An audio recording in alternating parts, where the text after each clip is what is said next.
you're absent, and you'd like to know what your homework is. Well, we started today with this bell work. What is an element? All right, so in your notebook, on page 11, I want you to write down what you think an element is. Then we talked about what we were going to do today. So today we discovered what elements are in everyday products. This was the reason that you needed to bring in some empty packaging. All right. First off, elements or chemicals. Elements in everyday products. For example, I've got here some Mr. Bubble Bath.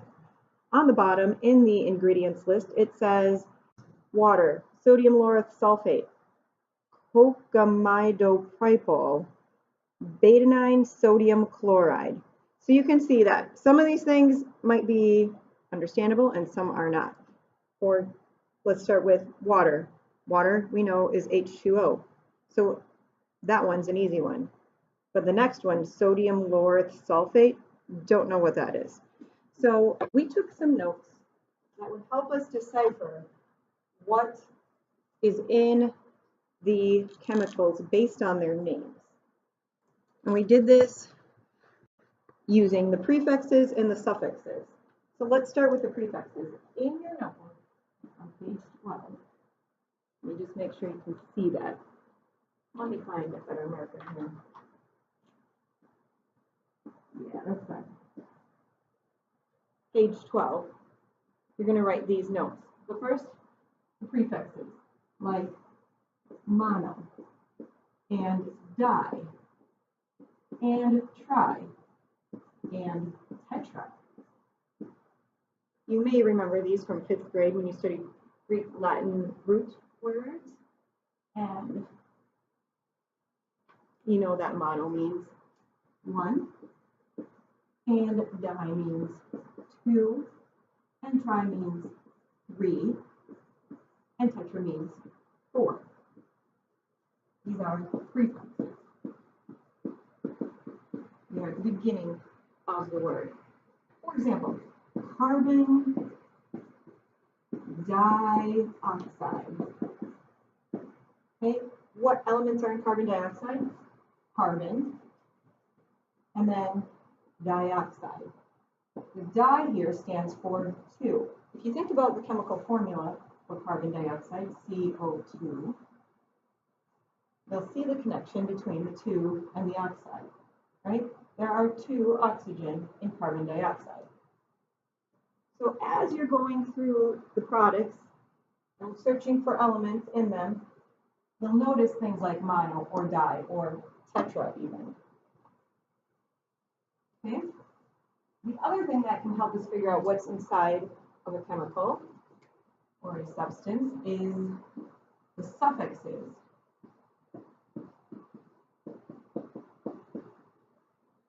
And suffixes you can find at the ends of the words. One that comes up often is the word ate. Like in our mystery mixture lab, calcium carbonate. Right? Calcium carbonate. And if you remember what's in calcium carbonate, you'll see that there's a large amount of oxygen. So ATE at the end of a word means large amount, I abbreviated there, of oxygen.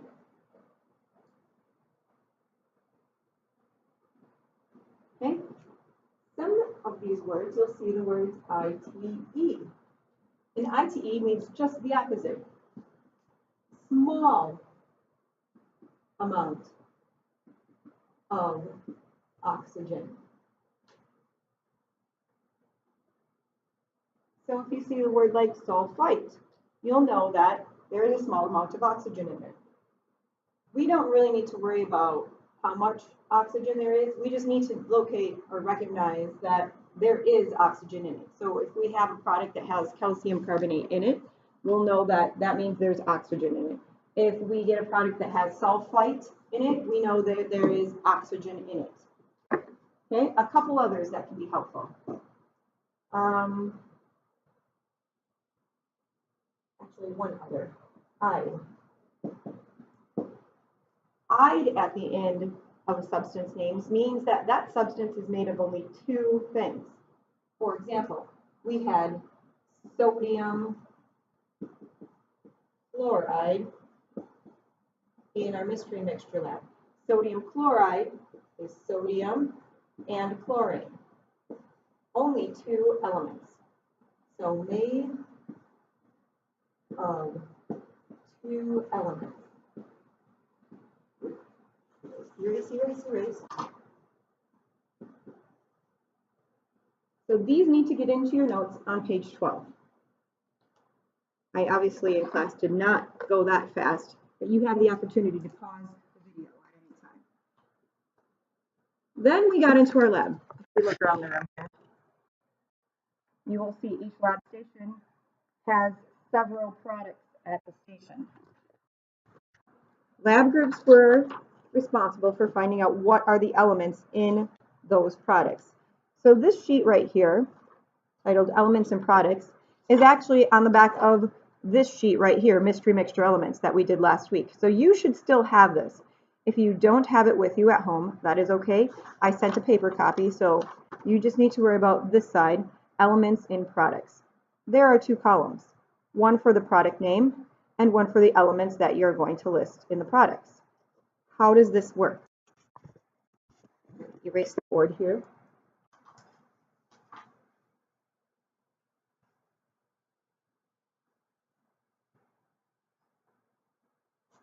Okay. Products and elements. You can see that there's not a lot of space in the elements column.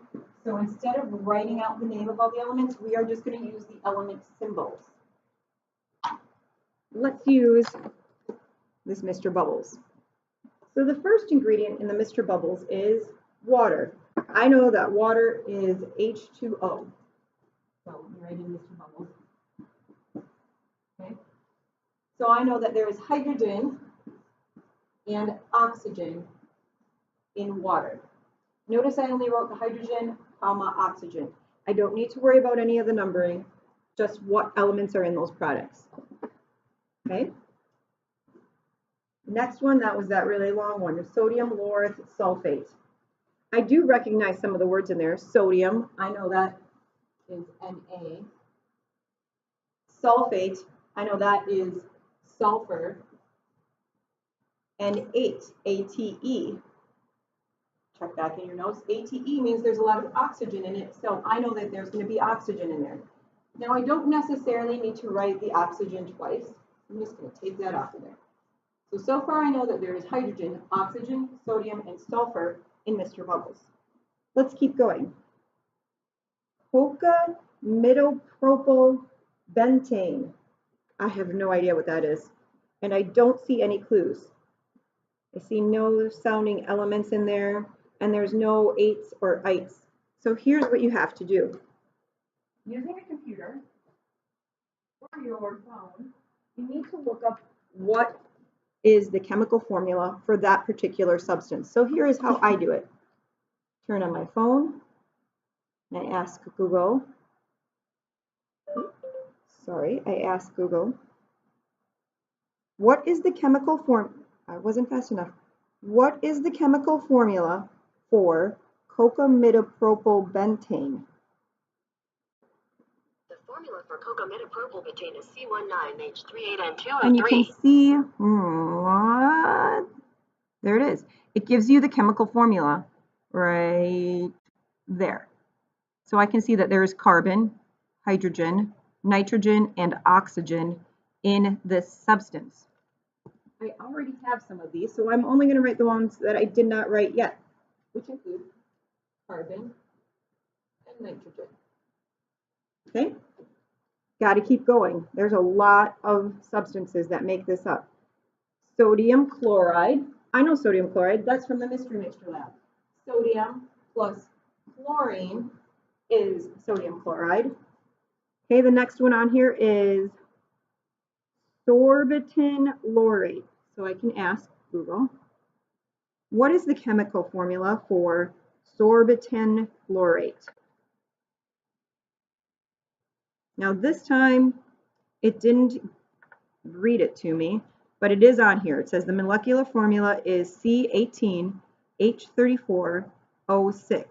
Well, I already have carbon and hydrogen and oxygen on the board, so I do not need to rewrite that one. The next one then. Oof, I can't even read this one. Tocopherol acetate. What is the chemical formula for tocopherol acetate?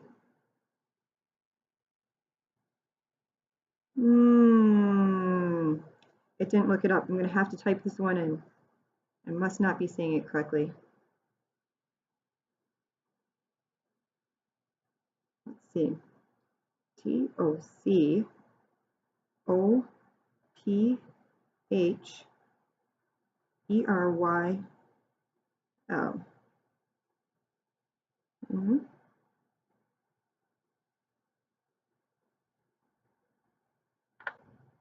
It says that it is C31H52O3. So I'm being repetitive here because it's carbon, hydrogen, and oxygen, which I already have on the board.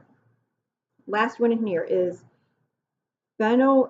All right, I'll try it. What is the chemical formula for phenyl? I didn't like that one.